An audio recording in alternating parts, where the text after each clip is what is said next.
Napoleon Bonaparte, covering the greatest soldiers of the Napoleonic Wars, Episode 5. Napoleon was born on August the 15th, 1769, on the small French-controlled island of Corsica, learning to speak Italian, with French being a second language. At the age of just 9, Napoleon would study in military school, graduating at the age of 16 as a second lieutenant in the artillery.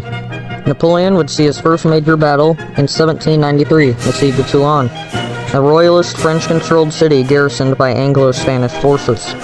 Captain Bonaparte would win the battle despite being stabbed in the leg by a British sergeant. The city would be taken. General Bonaparte would be sent to Italy from 1796 to 97 with a ragtag army of 40,000. Even outnumbered, Napoleon would defeat the entire kingdom of Sardinia in just 2 weeks. After the battles of Lodi, Arcole, and Rivoli, and more, Napoleon then marched his army 100 miles to Vienna, personally negotiating a peace treaty with Austria despite being just a general. Napoleon returned to France a rich hero, but before he could do much, he was sent to Egypt in 1798. Napoleon would take most of Egypt, but seeing the campaign was going nowhere, he would return to France, abandoning his plague-ridden army. The very popular Napoleon, seeing France's unpopular government, he decided to stage a coup in November of 1799. The coup would be successful, and Napoleon would make himself first consul of France for life.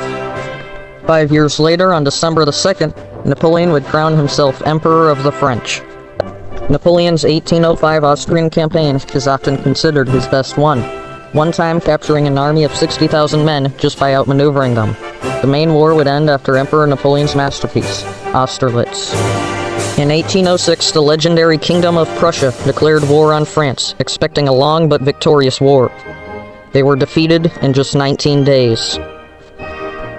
In 1808, Napoleon would invade Spain.